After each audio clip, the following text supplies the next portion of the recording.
নমস্কার বন্ধুরা, কেমন আছো তোমরা সবাই? আশা করি অনেক ভালো আছো।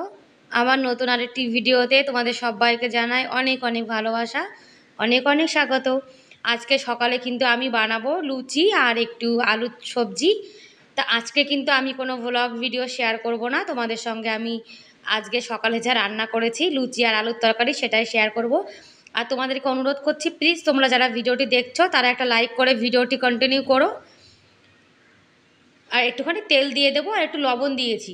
যদি আমরা লুচি বানাই কিংবা পুরি যাই বলি না কেন, তার মধ্যে যদি একটু তেল দিয়ে আমরা ময়ান দিয়ে না রাখি, তাহলে কিন্তু একদমই মানে ভালো হয় না লুচিটা। আর একটু কালো জিরে দিয়ে দিয়েছি। কালো জিরে দিলে দেখবে লুচির মধ্যে মানে একটা সুন্দর টেস্টও হয় কিন্তু। তেলটা দিয়ে সুন্দর করে একটু আটাটা মানে সুন্দর করে মাখিয়ে নেব।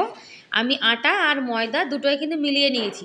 একদম শুধু ময়দা দিয়ে করছি না, কেননা ময়দা কিন্তু বেশি খাওয়া একদমই ভালো না। যার জন্যে আধা মানে হাফ ময়দা আর হাফ আটা দিয়ে করব।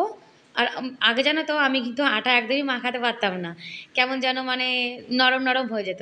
আর এখন কিন্তু মাখানো শিখে গেছি। দেখো আটাটা সুন্দর করে মাখিয়ে নিয়েছি। এখন এটাকে ঢেকে রেখে দেবো। ততক্ষণ এদিকে আলু তরকারি করব। আলুগুলোকে আমি সেদ্ধ করে নিয়েছি। এদিকে আদা জিরে আর শুকনো লঙ্কা বাটা দিয়ে একদম নিরামিষ আলুর তরকারি করব। দেখো মশলাটাও কিন্তু আমি বেটে নিয়েছি, আদা জিরে শুকনো লঙ্কা।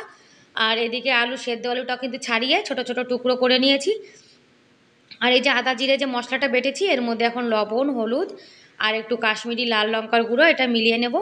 আর জানো তো লুচি কিংবা পুরি পরোটা যাই হোক না কেন, তার সঙ্গে যদি একটু এরকম আলুর তরকারি হয় তাহলে কিন্তু খেতে খুবই ভালো লাগে। আর একটু জল দিয়ে মশলাটা সুন্দর করে একটু মিলিয়ে নেব। কি বলো তো, মশলা বেটেছিলাম তো যার জন্য একটু গাঢ় হয়ে গেছিলো, জল দিয়ে দিয়েছি। এদিকে এলাইচি লবঙ্গ দারচিনি আর তেজপাতা মানে গরম মশলা যা যা লাগে সেগুলো মানে ফোড়নের মধ্যে দিয়ে দেবো। তেলটা কিন্তু গরম হয়ে গেছে। আর বন্ধুরা এরকম যেন আলু তোমরা একবার বানিয়ে খেয়ে দেখবে, খেতে কিন্তু খুব টেস্টি লাগে। আর মশলাটা এখন দিয়ে দেবো। কড়াইটা দেখেছো খুব কিন্তু গরম হয়ে গেছে, একদম ধোয়া ধোয়া বেরিয়ে গেছে কড়াই দিয়ে। কড়াই যখন গরম হয়ে যায় তখন কিন্তু এরকম ধোয়া ধোয়া হয়ে যায় পুরো। আর একটু না মানে মশলাটার মধ্যে জল দিয়ে দিয়েছি, কেন জল বেশি একটু না দিলে তাহলে কিন্তু মশলাটা কষানোর সময় পুরো একদম কড়াইতে লেগে লেগে যায়। যার জন্য একটু জল দিয়েছি। এবার মশলাটাকে সুন্দর করে কষিয়ে নেব। আর মশলা দেখবে যতটা কষানো হয় তরকারিতে কিন্তু স্বাদ ততটাই বেড়ে যায়। আর বন্ধুরা তোমরা যারা ভিডিওটি দেখছো, তোমাদের যদি আজকের ভিডিওটি ভালো লাগে তাহলে প্লিজ একটা লাইক করে দিও। আর আমার চ্যানেলে তোমরা আজকে যারা নতুন আর ভিডিওটি দেখছো, তোমরা চাইলে আমার চ্যানেলটিকে সাবস্ক্রাইব করে আমার এই ছোট্ট পরিবারের পাশে থাকতে পারো। যারা এই কাজটি করে দিয়েছো তাদেরকে অসংখ্য ধন্যবাদ। আজকের ভিডিওটা কেমন লাগলো তোমরা কিন্তু কমেন্ট করে আমাকে অবশ্যই জানাবে। এদিকে আলুটা কিন্তু সুন্দর করে আমি কষিয়ে নিয়েছি। আর তরকারির মধ্যে জানো তো সবসময় কিন্তু একটু গরম জল দিতে হয়। তরকারির মধ্যে গরম জল দিলে তরকারিটা রান্নাও যেমন তাড়াতাড়ি হয়ে যায়, আর তরকারিতে কিন্তু স্বাদও সুন্দর হয়। ঠান্ডা জল দিলে দেখবে তরকারিতে কিন্তু খুব সুন্দর স্বাদ হয় না। আর আমি একটু বেশি করে জল দিয়েছি, কারণ আমার ছেলের আমার বরাবর একটু ঝোল না হলে খেতে চায় না, তো যার জন্য। তোমরা যে যেমন ঝোল রাখতে পছন্দ করো সেই হিসাবে কিন্তু জল দেবে। আর এদিকে কিন্তু আমার আলুর তরকারিটাও কিন্তু হয়ে গেছে।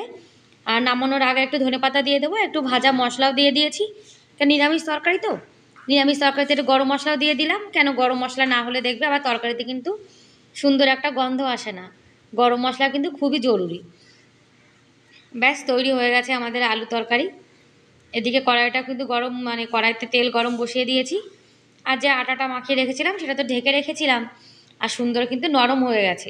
আর আটা যদি একটু মানে আটা বা ময়দা আগে থেকে বেলে এরকম ময়ান দিয়ে রাখা যায় ঢেকে আধা ঘন্টা 1 ঘন্টা, তাহলে দেবে লুচিটাও কিন্তু সুন্দর ফোলে। আর বেলনাতে তেল লাগিয়ে নিয়েছি। তোমরা তো জানো যে লুচি বানাতে গেলে বেলনাতে তেল লাগাতে হয়, তোমাদেরকে আর কী বলবো বলো। আর আমি একা একা ভাজবো তো যার জন্যে কিন্তু আমি মানে আগে থেকেই সব বেলে রেখে দিচ্ছি। কি বলো তো, একা একা বেলে আবার একা একা ভাজতে গেলে না অনেকটা সময় চলে যায়, যার জন্যে আমি আগে থেকে সুন্দর করে বেলে রেখে দেবো। আর একা একা কিন্তু কাজ করতে গেলে একটু সময় তো লাগেই, তাই না? আর তোমরা যারা নতুন নতুন দিদিভাইরা আমার ভিডিও দেখছো, তোমরা যদি চাও আমি তোমাদেরকে সাপোর্ট করি তাহলে তোমরা চাইলে আমার ভিডিওর নিচে কমেন্ট করতে পারো ছোট্ট করে। কিন্তু এরকম কমেন্ট করবে না যে আমি তোমার পাশে আছি তুমি আমার পাশে থেকো, আমার বন্ধু হয়ে মানে বন্ধু হয়ে থেকো। এরকম বললে কী হয় জানো তো, তোমার চ্যানেলেও যেমন ক্ষতি, আমার চ্যানেলেও কিন্তু সেরকম ক্ষতি। তোমরা ভালোবেসে যদি আমার ভিডিও দেখো আমাকে কমেন্ট করো, তাহলে কিন্তু আমারও কর্তব্য তোমাদের ভিডিও দেখার। আর আমাকে কিন্তু যে কমেন্ট করে আমার ভিডিও কিন্তু যে রোজ রোজ দেখে, আমিও কিন্তু তাদের ভিডিও দেখি।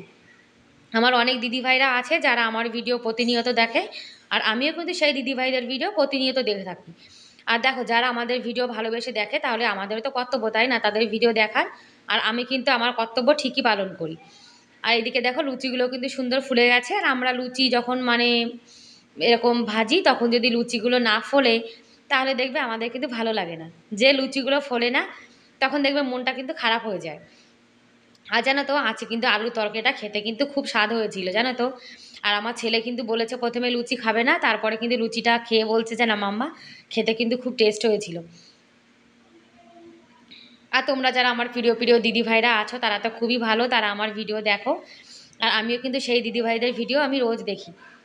আর যারা ভালোবাসে তাদেরকে কিন্তু ভালোবাসাই উচিত, তাই না?